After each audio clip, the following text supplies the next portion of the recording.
ಕಾಡಿನ ಮಧ್ಯೆ ಬಯಲೇ ಆಲಯವಾಗಿಸಿಕೊಂಡ ಒಂದೇ ಊರಿನ 3-4 ಶಿವನ ದೇವಾಲಯಗಳನ್ನು ಕಂಡ ನನಗೆ ಕಾಲದ ಹೊಡೆತ ಮತ್ತು ಅದೆಷ್ಟು ದಾಳಿಗಳು ಈ ನೆಲದಲ್ಲಿ ಆಗಿರಬಹುದೆಂಬ ಭಯ ಹುಟ್ಟಿಸಿತ್ತು. ನೋಡೋಣ ಹೊಸನಗರವನ್ನ ಎಂದು ಜಗತ್ತಿಗೆ ನನ್ನೂರು ಹೊಸನಗರವನ್ನು ತೋರಿಸಲು ಹೊರಟ ನನಗೆ ಮೊದಲಿಗೆ ಕಂಡಿದ್ದೇ ಈ ಪುಣ್ಯ ಭೂಮಿಯಲ್ಲಿ ವಿಜೃಂಭಿಸಿ ಆರಾಧಿಸಿ ಭಗ್ನಗೊಂಡ 100 ದೇವಾಲಯಗಳು. ಕೆಲವು ದೇವಾಲಯಗಳು ಗುಡಿಯಲ್ಲಿ ಪೂಜಿಸುತ್ತಿದ್ದರೆ ಇನ್ನೂ ಕೆಲವು ದೇವಾಲಯಗಳು ಧ್ವಂಸಕ್ಕೆ ಒಳಗಾಗಿ ಕಾಲದ ಹೊಡೆತಕ್ಕೆ ಶಿವನ ಪಾಣಿಯೆಲ್ಲೋ ಪೀಠವೆಲ್ಲೋ ಗುಡಿಯೆಲ್ಲೋ ಎಂಬಂತೆ ಚದುರಿ ಹೋಗಿ ಬಯಲನ್ನೇ ಆಲಯವಾಗಿಸಿಕೊಂಡಿದ್ದಾನೆ ಶಿವ. ಕೆಳದಿಯ ಸಾಮ್ರಾಜ್ಯದಲ್ಲಿ ವಿಜೃಂಭಿಸಿದ ನಮ್ಮೂರಿನ ಹೊಸನಗರದ ಒಂದು ಊರಿಗೆ ಭೇಟಿ ಕೊಟ್ಟಾಗ 2-3 ಕಿಲೋಮೀಟರ್ ವ್ಯಾಪ್ತಿಯಲ್ಲಿ 3-4 ಶಿವನ ದೇವಾಲಯ ಕಂಡ ನನಗನಿಸಿದ್ದು ಇಷ್ಟೇ. ಕಾಂತಾರ ಚಿತ್ರದಲ್ಲಿ ಕೃತಕವಾಗಿ ಸೃಷ್ಟಿಸಿದ ಈಶ್ವರನ ಹೂದೋಟ, ನಮ್ಮೂರಿನಲ್ಲಿರುವ ಪ್ರಕೃತಿಯ ಸೃಷ್ಟಿಸಿದ ಈಶ್ವರನ ಹೂದೋಟ ನೋಡಿದಾಗ ಧನ್ಯತೆಯ ಭಾವ ಒಂದೆಡೆಯಾದರೆ ನಡೆದ ದಾಳಿ ದೌರ್ಜನ್ಯಗಳು ರಕ್ತವನ್ನ ಕುದಿಸುವಂತಿತ್ತು. ಆದರೆ ಈಗ ಭಗ್ನಗೊಂಡ ಕೆಲವು ದೇವಾಲಯಗಳಲ್ಲಿ ಮಂತ್ರಘೋಷ, ಜಾಗಟೆ, ಗಂಟೆ, ಶಂಖನಾದ ಶಬ್ದಗಳು ಕೇಳಿಸುತ್ತಿವೆ.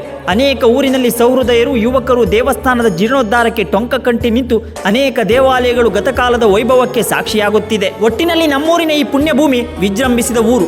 ಆದರೆ ಇಂದು ಕಾಲದ ಹೊಡೆತಕ್ಕೆ ಸರ್ವವನ್ನು ಕಳೆದುಕೊಂಡು ಅನಾಥವಾಗಿದೆ. ಒಂದಂತೂ ಸತ್ಯ, ಹೊಸನಗರ ಮತ್ತೆ ವಿಜೃಂಭಿಸಿ ಗತಕಾಲದ ವೈಭವಕ್ಕೆ ಸಾಕ್ಷಿ ಆಗೇ ಆಗುತ್ತದೆ.